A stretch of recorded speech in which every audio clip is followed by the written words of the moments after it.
इंद सद्वन्द्याणं तिहुमणहितमधुरविशदवक्काणं अन्तातीतगुणाणं नमो जिणाणं जितभवाणं। हम सभी पंचस्तिकाय संग्रह का अध्ययन कर रहे हैं। इसमें हम प्रथम अधिकार का वर्णन कर रहे हैं। षट द्रव्यों का वर्णन करने के बाद अब हम जीव अस्तिकाय का वर्णन कर रहे हैं। जीव अस्तिकाय का वर्णन करते हुए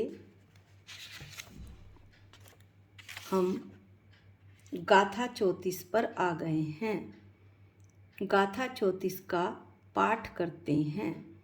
सवथ अथि जीवो न य एको एक काये एक कट्ठो अजवसाण विसिट्ठो चिट्ठदी मलिनो रजमलेहिम।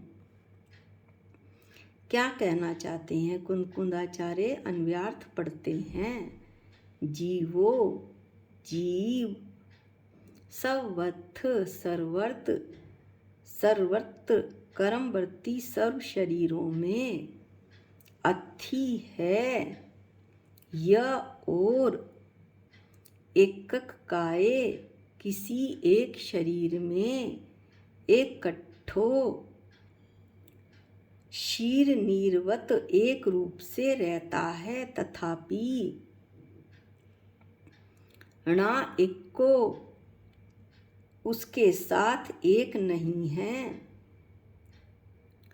अजवसाण विशिष्ठो अध्यवसाय विशिष्ट वर्तता हुआ। रजमलेहिम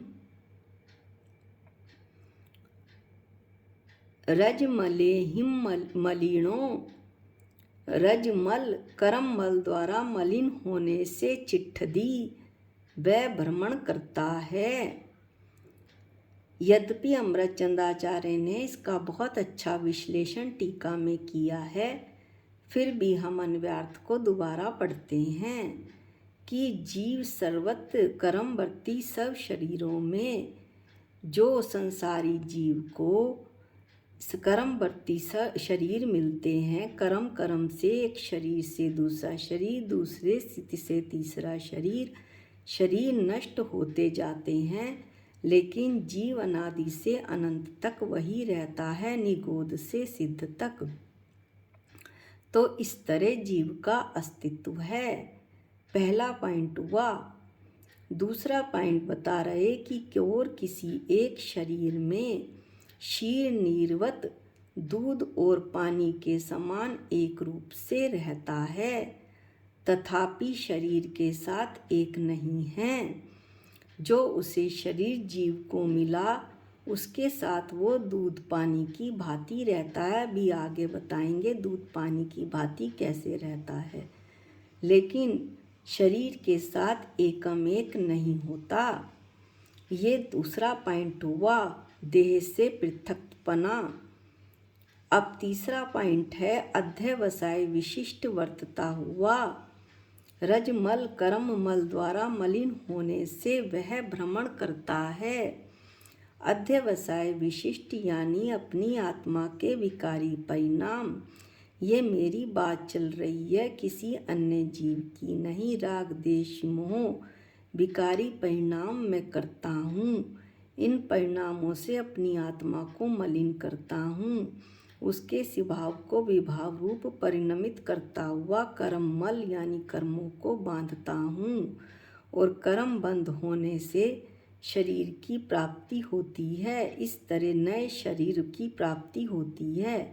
इस तरह से मैं संसार में चक्कर लगाता हूँ। ये जो राग देश मोह हैं, जिन्हें आचार्य ने अध्यवसाय विशिष्ट कहा है, ये संसार की जड़ हैं। अब हम टीका में इन तीनों पॉइंटों का अमृतचंद आचार्य ने कैसे विश्लेषण किया है वो पढ़ते हैं। पहला पॉइंट है, यहाँ जीव का देह से देहांतर में, एक शरीर से अन्य शरीर में अस्तित्व है। दूसरा पॉइंट है, देह से पृथकत्व है। तीसरा पॉइंट है, देहांतर में एक शरीर गमन का कारण एक शरीर से दूसरे शरीर में गमन का क्या कारण है। आगे टीका पढ़ते हैं। आत्मा संसार दशा में कर्मवर्ती अछिन्न अटूट शरीर प्रवाह में जिस प्रकार एक शरीर में वर्तता है, उसी प्रकार कर्म से अन्य शरीरों में भी वर्तता है। इस प्रकार उसे सर्वत्र सब शरीरों में अस्तित्व है। देखते हैं आचार्य ने इन पंक्तियों में क्या कहा है। क्या बताना चाहते हैं आचार्य कि संसार में एक जीव एक शरीर से दूसरे शरीर में जाता हुआ संसार भ्रमण करता है। शरीर नष्ट होते जाते हैं, परंतु वह स्वयं, वह कौन, मैं जीव सब शरीरों में एक जैसा होता हूँ। शरीर नष्ट होता है, जीव नष्ट नहीं होता। एक शरीर के नष्ट होते ही तुरंत दूसरा शरीर मिल जाता है। विग्रह गति में तत्वा सूत्र में भी हमने पढ़ा था कि 3 समय के पहले पहले दूसरा शरीर मिल जाता है। उसका यहाँ विस्तार से वर्णन अभी नहीं करेंगे। कहने का मतलब है, इस आचार्य ने स्वयं ही बता दिया कि संसार दशा में कर्मवर्ती कर्म से अटूट शरीर प्रवाह चलता है। अटूट यानी बिना टूटे हुए, बिना दरार आए हुए शरीरों का प्रवाह चलता है। यानी एक शरीर से दूसरे शरीर में मेरा परिणमन होता है, मुझ जीव का। इस प्रकार कर्म से मुझे एक शरीर से दूसरा शरीर मिलता है और उन सभी शरीरों में मेरा अस्तित्व है, मुझ जीव का। अस्तित्व क्या का मतलब क्या? मेरे जीव में एक ऐसा गुण है जिस शक्ति के कारण, बल्कि मेरे जीव में क्यों 6 के 6 द्रव्यों में ही यह अस्तित्व नाम का गुण है। परंतु यहाँ जीव की चर्चा चल रही है, तो जीव में एक ऐसी शक्ति होती है जिसके कारण उसका कभी नाश नहीं होता, जीव द्रव्य का कभी नाश नहीं होता। इस तरह से सब शरीरों में वो संसारी जीव एक जैसा रहता है। यहाँ तक तो अस्तित्व की बात हुई, एक पॉइंट खत्म हुआ। अब दूसरी बात शुरू होती है कि किसी एक शरीर में पानी में दूध की भांति एक रूप रहने पर भी भिन्न स्वभाव के कारण उसके साथ एक रूप नहीं होता, तद्रूप नहीं होता। तद्रूप यानी उसी रूप नहीं हो जाता। इस प्रकार उसे देह से पृथक पना है। उसे किससे? जीव को। ये पंक्तियाँ हम दोबारा पढ़ेंगे, पहले इनका थोड़ा विश्लेषण कर लेते हैं। शरीर और जीव एक क्षेत्र अवगाह रूप से रहते हैं।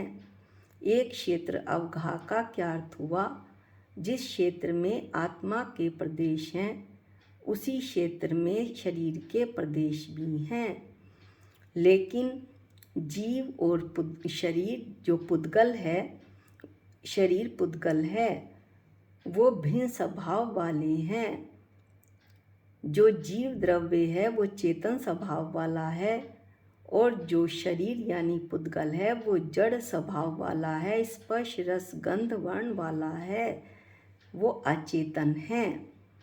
इस तरह से देह और जीव का पृथकपना है। जीव और पुद्गल ही क्या, 6 के 6 द्रव्यों का अपना अपना अस्तित्व है, अपना अपना उत्पाद व द्रव्य है। ऐसा हमने जैन सिद्धांत प्रवेशिका में पढ़ा था कि अत्यंता भाव के कारण एक द्रव्य में दूसरे द्रव्य का अभाव है। यदि हम अत्यंता भाव को न माने तो द्रव्य स्वतंत्र और भिन्न नहीं ठहरेगा।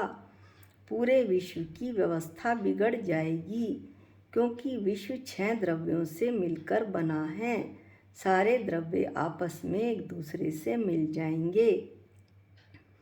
इस तरह से जीव और पुद्गल कभी एक नहीं होते हैं, दोनों के स्वभाव एक दूसरे से अलग हैं। पुनः टीका की लाइन पढ़ते हैं, पंक्तियाँ पढ़ते हैं। यह जीव किसी एक शरीर में पानी में दूध की भांति, पानी में दूध यानी एक क्षेत्र अवगाह, जहाँ पर शरीर के जीव के प्रदेश हैं वहीं शरीर के प्रदेश भी हैं। एक रूप रहने पर भी दोनों का स्वभाव भिन्न है। किसका? जीव का और शरीर का। मैं दो द्रव्य एक साथ, मेरे साथ एक द्रव्य और भी रहता है जो कि मेरा शरीर है। पुद्गल द्रव्य वो मेरे से बिल्कुल अलग है, वो जड़ है, मैं चेतन हूँ। उसके साथ मैं एक रूप हो ही नहीं सकता क्योंकि मेरा स्वभाव उससे बिल्कुल अलग है। मैं ज्ञाता दृष्टा स्वभाव वाला हूँ, जानने और देखने वाला हूँ। विश्व में यह शक्ति 6 द्रव्यों में केवल मेरे पास है। इस प्रकार मेरा देह से पृथकपना है, मेरा अपने शरीर के साथ पृथकपना है। मैं अपने शरीर से अलग हूँ, भिन्न हूँ, उसके साथ एक रूप रहता हूँ। जहाँ जहाँ शरीर जाएगा वहाँ वहाँ मैं जाऊँगा, जब तक कि ये शरीर नष्ट ना हो जाए। लेकिन फिर भी मैं शरीर के साथ नहीं मिलता। मेरा स्वभाव अलग, शरीर का स्वभाव अलग। इस तरह से देह से मेरा पृथकपना है। इसमें आचार्य ने भेद ज्ञान भी करवाया है कि मैं शरीर नहीं हूँ, मैं तो चेतन भगवान आत्मा हूँ। इसके अलावा मैं विश्व में कुछ भी नहीं हूँ। आगे का जो पॉइंट है वो बताते हैं, बड़ा ही विशिष्ट और अच्छा सुंदर पॉइंट है, ध्यान से सुनने लायक है कि एक शरीर से दूसरे शरीर में गमन होने का कारण। पूरी टीका ही बहुत सुंदर है। एक शरीर से दूसरे शरीर में गमन का क्या कारण है? आचार्य बताते हैं कि अनादि बंधन रूप उपाधि से परिवर्तन पाने वाले विविध अध्यावसायों से विशिष्ट होने के कारण, अनेक प्रकार के अध्यावसाय वाला होने के कारण तथा वे अध्यवसाय जिनका निमित्त हैं, ऐसे कर्म समूह से मलिन होने के कारण भ्रमण करते हुए आत्मा को। यहाँ तक इन पंक्तियों का हम विश्लेषण करते हैं। इसके बाद इन्हीं पंक्तियों को हम एक बार दोबारा पढ़ेंगे। आचार्य कहते हैं कि अनादिकाल से जो कर्म है वो मेरे साथ लगे हुए हैं, कर्मों का बंधन मेरे साथ है। उपाधि यानी मैं कर्म सहित हूँ।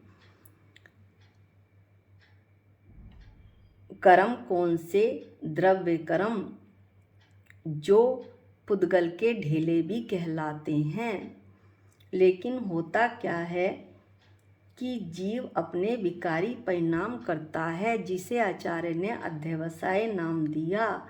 विकारी परिणाम कौन से? राग, देश, मोह यानी मिथ्यात्व, वस्तु को विपरीत समझना, मैं शरीर हूँ, पर में सुख की प्राप्ति, पर में दुख की प्राप्ति, पर में सुख राग, पर में दुख देश। एक ही वक्त एक समय गर्मी में मुझे ठंडी हवा सुहानी लगती है, वहीं सर्दी में मैं उस ठंडी हवा से बचना चाहता हूँ। वही ठंडी हवा मुझे राग पैदा कर रही है और वही ठंडी हवा देश पैदा कर रही है। इस तरह ये आत्मा के विकारी परिणाम हैं। यद्यपि ठंडी हवा मुझे छू तक भी नहीं गई, मैं तो ज्ञाता दृष्टा स्वभावी हूँ। इन विकारी परिणामों के कारण, इन अध्यावसायों के कारण, जिन्हें भाव कर्म भी कहा जाता है, क्या होता है कि जब मैं ये ऐसे विकारी परिणाम करता हूँ तो उस समय जो कर्म योग्य नवीन रजकण होते हैं, नवीन रजकण यानी नए कर्म, वो स्वयं स्वत आत्मा के साथ एक क्षेत्र अवगाह रूप से आगमित हो जाते हैं, यानी आ जाते हैं। एक क्षेत्र अवगाह रूप से यानी जहाँ आत्मा के प्रदेश हैं वहीं वे भी आ जाते हैं। कौन? नए कर्म। किसके कारण से? मेरे विकारी परिणामों के कारण से। फिर उसके बाद क्या होता है कि जब मेरी आत्मा, जो कि स्वभाव से ज्ञाता दृष्टा है, वो अपने अज्ञान से, राग से, देश से विकारी परिणामों में रुक जाता है, यानी आत्मा के जो परिणाम हैं वो विकारी हो जाते हैं और वैसे ही रहते हैं। तो ये जो कर्म आए थे, द्रव्य कर्म, ये जीव के साथ, जीव या आत्मा, जो भी कह लें, जीव के साथ एक क्षेत्र अवघा रूप से बंध जाते हैं। फिर ये द्रव्य कर्म कहलाते हैं। अब हम अभी आगे देखेंगे कि ये जो द्रव्य कर्म बंधे, ये कैसे कैसे खेल दिखाते हैं। तो ये जो विकारी परिणाम है, ये तो हुए भाव कर्म। भाव कर्मों का निमित्त मिला तो जो नए कर्म मेरे आत्मा के साथ आगमन हुआ था, वो उनका आत्मा के साथ बंधना हो जाता है, और ये बंधन ही कर्म कहलाता है। यानी कर्म ऐसे कहते हैं कि कर्म बंध गए, इधर कर्म बंधे और इधर मेरा नया शरीर बनना प्रारंभ हुआ। ऐसा प्रतिक्षण होता है। प्रतिक्षण कर्म बंधते हैं, नए नए कर्म बंधते हैं। जैसे जैसे कर्म बंधते हैं, वैसे वैसे शरीर बनकर तैयार होता है। अब हम आचार्य की पंक्तियां पढ़ते हैं कि अनादि बंधन रूप उपाधि से विवर्तन पाने वाले विविध अध्यावसायों से विशिष्ट होने के कारण अनादि काल से मैं कर्म बंधन से लगा हुआ हूँ, यानी कर्मों के साथ हूँ, कर्मों के साथ मेरा बंधन है। फिर क्या होता है कि राग देश जो विकारी परिणाम है मेरी आत्मा के, जो अभी बताए, उनके कारण से वे अध्यवसाय जीव के विकारी परिणाम, जिसका निमित्त है, किसका निमित्त है, द्रव्य कर्मों का, यही जीव के विकारी परिणाम संसार की जड़ हैं। इसको हम सरल तरीके से अभी पढ़ चुके हैं कि ये राग देश मोह विकारी परिणाम। आगे आचार्य ने भाव कर्म भी कहा है, जिसका निमित्त है, किसका निमित्त है, द्रव्य कर्मों का। ऐसे कर्म समूह से मलिन होने के कारण, ऐसे द्रव्य कर्मों से मेरी आत्मा मलिन हो जाती है, और मलिन होने के कारण, कर्म बंध के कारण शरीर मिलता है। अभी एक शरीर नष्ट हुआ नहीं कि दूसरा शरीर मिला नहीं। इस तरह से कर्म समूह से मलिन होने के कारण भ्रमण करते हुए आत्मा को तथाविध अध्यवसायों तथा कर्मों से रचे जाने वाले उस प्रकार के मिथ्यात्व राग आदि रूप भाव कर्मों तथा द्रव्य कर्मों से रचे जाने वाले अन्य शरीर में प्रवेश होता है। वही बात आचार्य कह रहे हैं जो अभी बताई, लेकिन हम शास्त्र की भाषा में भी इसको देखेंगे कि ऐसे कर्म समूह से मलिन होने के कारण अध्यवसाय यानी जीव के विकारी परिणाम जिनका निमित्त हैं, ऐसे द्रव्य कर्म जब मेरी आत्मा के साथ बंधे, तो आत्मा के साथ बंधते ही मेरी आत्मा मलिन हुई। इधर मेरी आत्मा मलिन हुई, इधर इन भाव कर्मों और द्रव्य कर्म यानी ज्ञानावरण आदि 8 कर्म, 4 घातीय और 4 आघातीय से नया शरीर बना।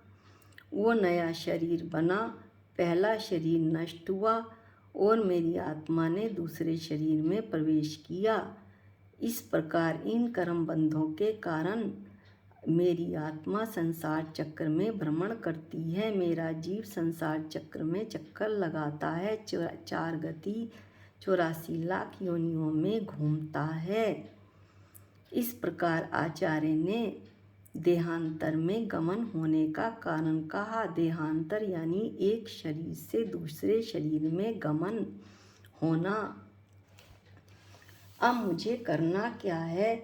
मुझे भेद ज्ञान करना है कि राग देश मोह जिनको आचार्य ने अध्यवसाय का नाम दिया, उन्हें मैं ना करूं, बिल्कुल भी ना करूं। ये संसार दशा में संभव नहीं, लेकिन मैं उन्हें पहचानूं तो कि ये क्या है। ये राग देश मोह है। ठंडी हवा में इतना सुख क्यों मिल रहा है, जबकि मेरी आत्मा तो उस हवा को स्पर्श भी नहीं कर रही। त्वचा से उसका स्पर्श हो रहा, मैं सिर्फ जान रहा हूँ। जहाँ पर ठंडी हवा है वहीं तो मेरी आत्मा का स्वभाव भी है। ज्ञाता दृष्टा, जब ठंडी हवा मुझे अच्छी लग रही है तो उस समय वो ठंडी हवा को ना जानकर उसी समय मैं अपनी आत्मा को जानूं, अपनी आत्मा को ये समझूं कि मैं इसको सिर्फ ठंडी हवा को जान रहा हूँ। इसका अच्छा लगना या लगना ना लगना, इससे मेरे जीव को कुछ लेना देना नहीं। मैं तो केवल उस ठंडी हवा को जान रहा हूँ। ऐसा भेद ज्ञान करूँ। यदि ये राग देश मोह भाव मैं ना करूं तो कर्म का जो बंधन होता है वो नहीं होगा, और हर भव में जो मुझे नया शरीर मिलता है उसमें दरार आएगी और मुझे नए शरीर की प्राप्ति भी नहीं होगी। यद्यपि मैं ये पूरी तरह से इस काल में नहीं कर सकता, लेकिन अपनी आत्मा का श्रद्धांत तो कर ही सकता हूँ कि मैं जानने देखने वाला अनंत शक्ति का स्वामी हूँ। छोटी छोटी बातें मैं क्यों राग देश करूँ? ठंडी हवा, स्वादु भोजन, इनके पीछे क्यों पड़ूँ? ऐसा तो मैं कर ही सकता हूँ। इसके साथ ही इस गाथा का समापन करते हैं। अगली जो गाथा 35 है उसका अध्ययन अगले वीडियो में करेंगे। निज निधि निज में बताई ये अनंत उपकार है, इसके लिए जिन वाणी माँ को वंदनानंत बार है, वंदनानंत बार है। सबको जय जिनेंद्र।